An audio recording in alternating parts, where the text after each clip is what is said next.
Assalamualaikum warahmatullahi wabarakatuh. Kami dari kelompok 3 tugas mata kuliah semiotika yang diampu langsung oleh dua dosen tercinta yaitu Ibu Desi Hasbia dan Bapak Haji Muhammad Lutfi. Sebelumnya perkenalkan, saya Agita Desvia Wardani. Tentunya saya tidak sendiri karena saya bersama dengan para rekan-rekan saya yang nantinya akan memaparkan apa itu semiotika naratif beserta dengan contoh-contohnya.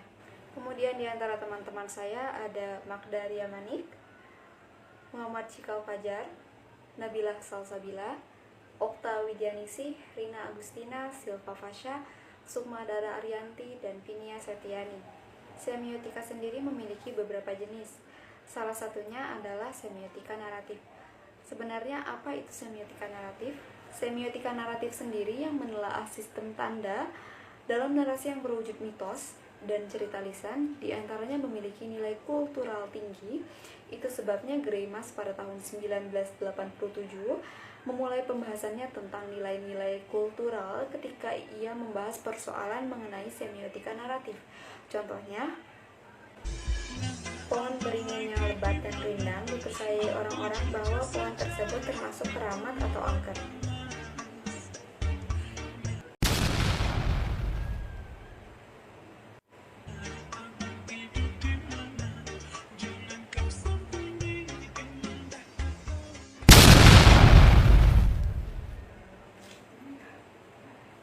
Abaikan saja.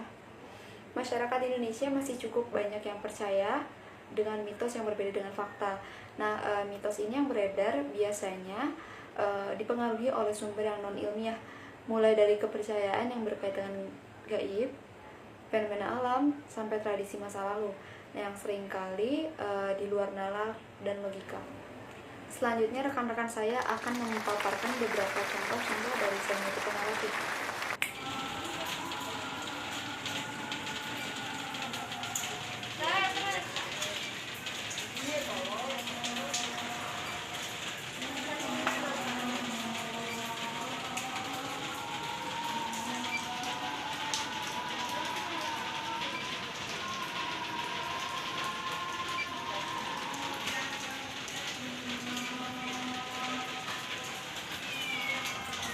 Mitos yang pertama adalah tidak boleh keluar pada saat maghrib.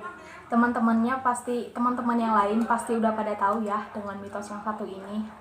Sebagian masyarakat saat ini masih percaya bahwa pada waktu maghrib itu anak-anak dilarang untuk keluar.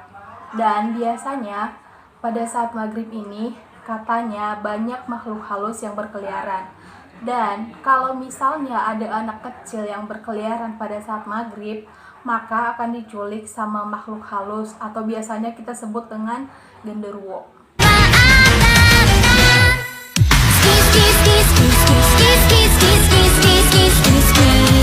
Matanya merah.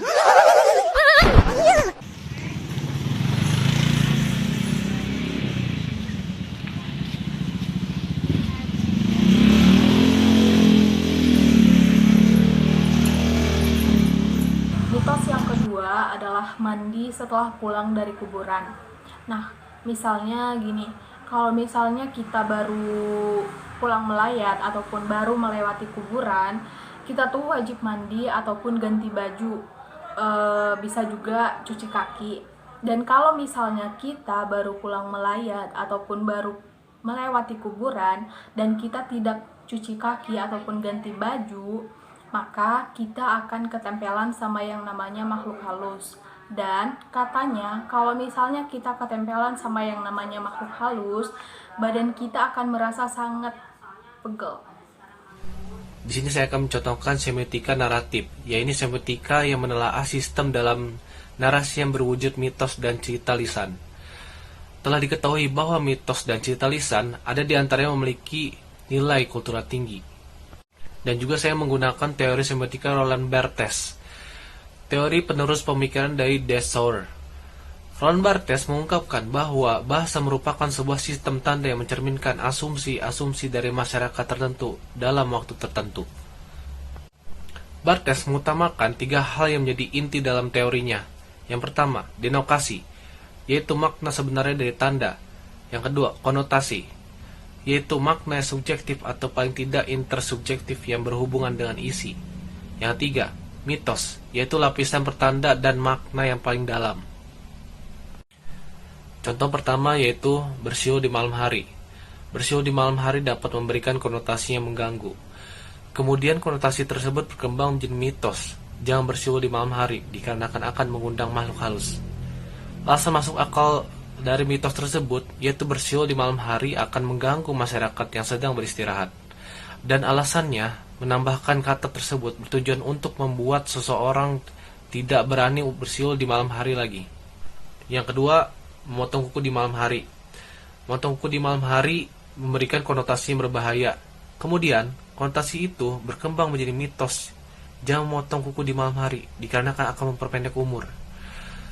Alasan masuk akal di mitos tersebut, yaitu memotong kuku di malam hari akan melukai jari, dikarenakan gelapnya malam. Dan alasan menambahkan kata tersebut bertujuan untuk tidak memotong kuku di malam hari lagi.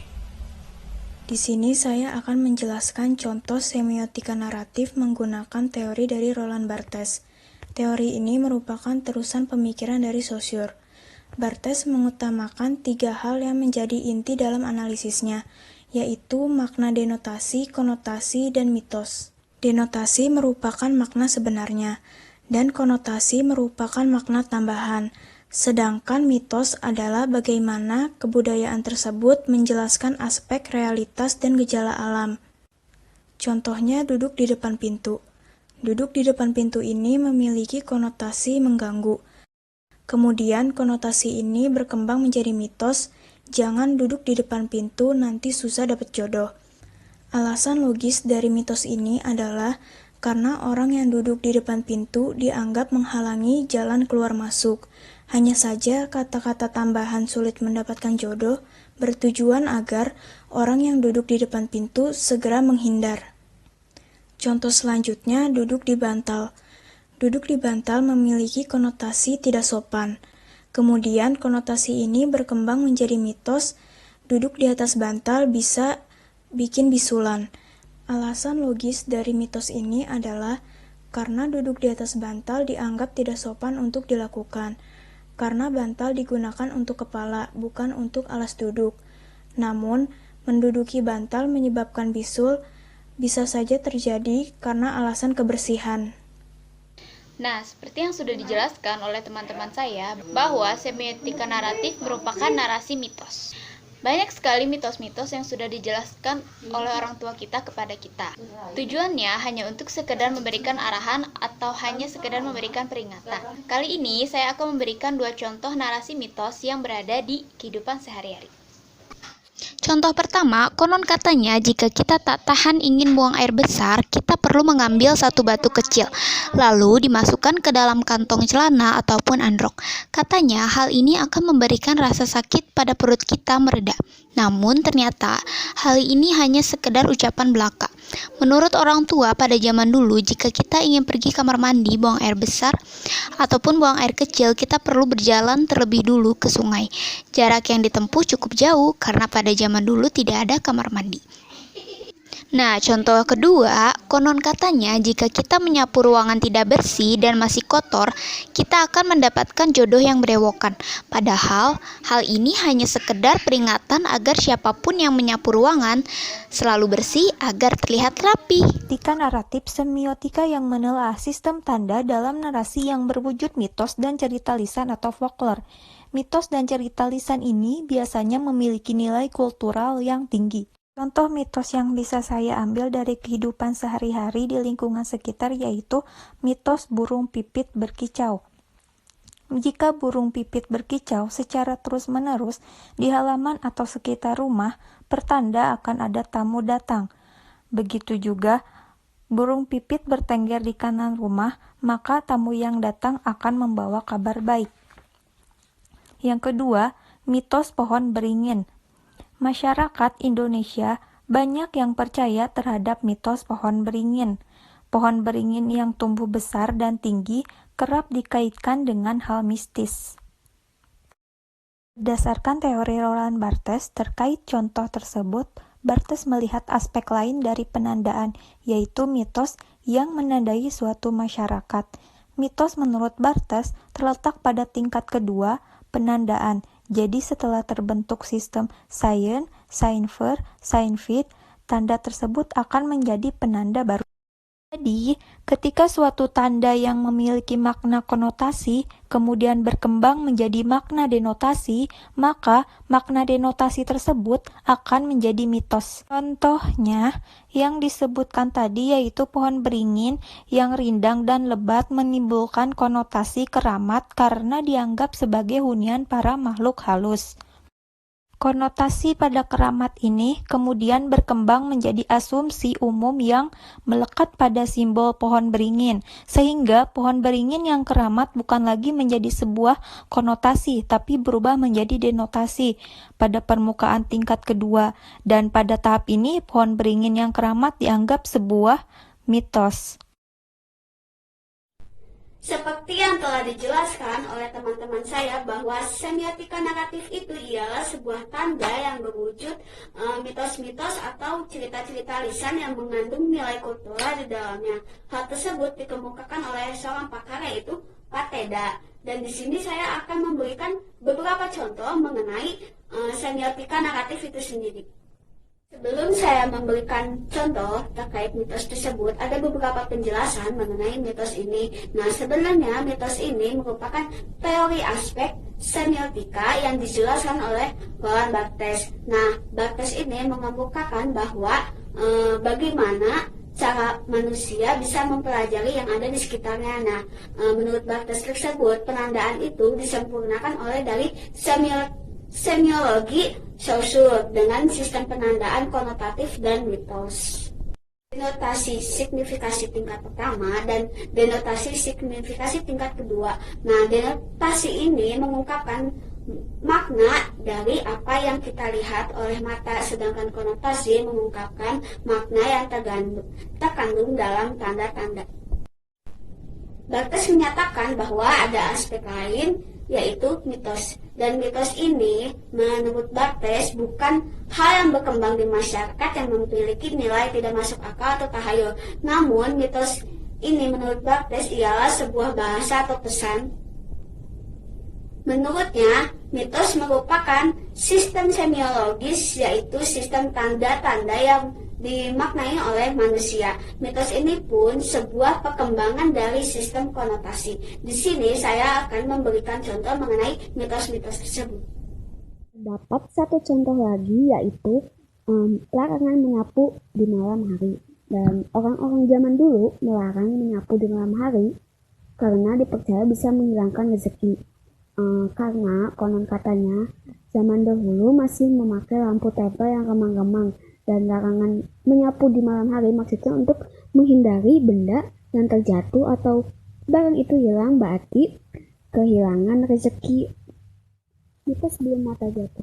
Mitos ini masih sangat populer hingga saat ini, dan seperti yang kita tahu masih ada beberapa orang yang masih mempercayai mitos ini. Dan konon katanya jika ada bulu mata jatuh dan menempel di wajah, itu tandanya ada seseorang yang merindukan Anda, dan bulu mata tersebut harus ditepuk-tepuk sambil melafalkan huruf. Dan jika bulu mata itu hilang pada saat melafalkan huruf, maka inisial orang tersebut tengah rindu. Jantung berdebar-debar, rasanya tak menentu.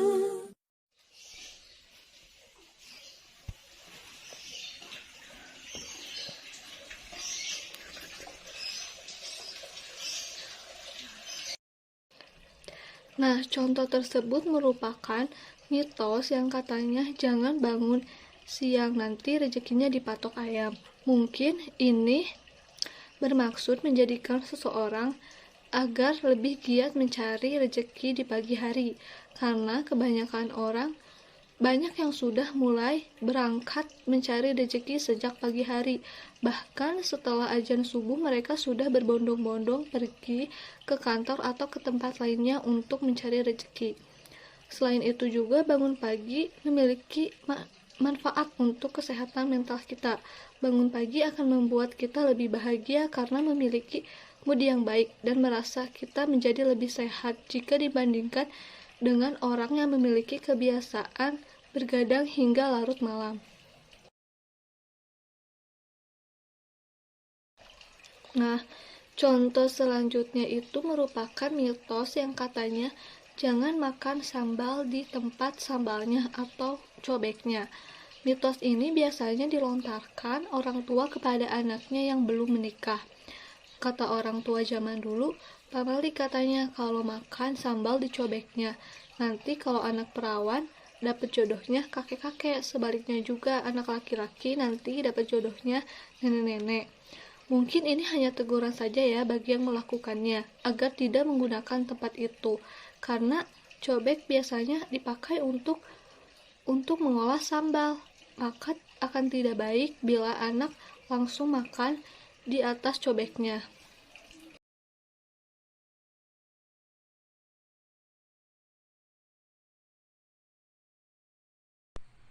Video tadi merupakan salah satu mitos yang populer di Indonesia, yaitu makan di atas kasur atau di dalam kamar. Orang zaman dahulu percaya bahwa jika kita makan di atas kasur atau di dalam kamar, maka kita akan mendapatkan jodoh yang pemalas. Namun, alasan dilarangnya makan di atas kasur ini sebenarnya adalah untuk mencegah makanan jatuh ke atas kasur. Hal itu tentu akan membuat kasur menjadi kotor dan bisa mendatangkan semut. Setelah makan juga biasanya akan timbul rasa kantuk.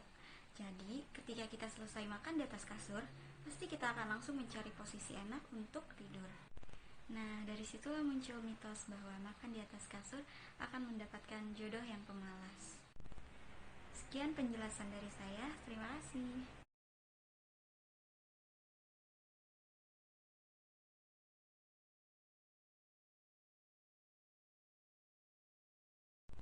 Video tadi merupakan salah satu mitos dilarang membuka payung di dalam rumah. Beberapa orang percaya kepercayaan soal payung ini adalah berasal dari Mesir kuno. Payung digunakan untuk perlindungan dari sinar matahari yang panas. Jika dibuka di dalam ruangan yang berarti jauh dari matahari, orang Mesir kuno percaya bahwa ini adalah tindakan yang tidak sopan. Hal ini bisa membuat marah Dewa Matahari. Dewa Matahari nantinya akan melampiaskan amarahnya kepada semua orang yang berada di rumah di tempat payung itu dibuka. Sebagian yang lain percaya payung punya alasan yang lebih mudah dimengerti. Payung bukanlah benda yang aman. Payung dibuat dari jeruji logam keras dan pemicu tugas, sehingga bisa berbahaya saat dibuka. Bahkan, membuka satu di dalam ruangan bisa menimbulkan bahaya bagi orang atau benda di dekatnya. Nah, jadi itulah beberapa mitos-mitos yang sampai saat ini masih dipercayai oleh masyarakat Indonesia. Jadi mitos yang mana nih yang masih kamu percayai juga? Nah, teman-teman, demikianlah pemaparan mengenai semiotika naratif beserta dengan contoh-contohnya. Saya, Agita Desvia Wardani, sebagai moderator, mewakili rekan-rekan kelompok 3, memohon maaf apabila masih terdapat kekurangan. Sampai jumpa, wassalamualaikum warahmatullahi wabarakatuh.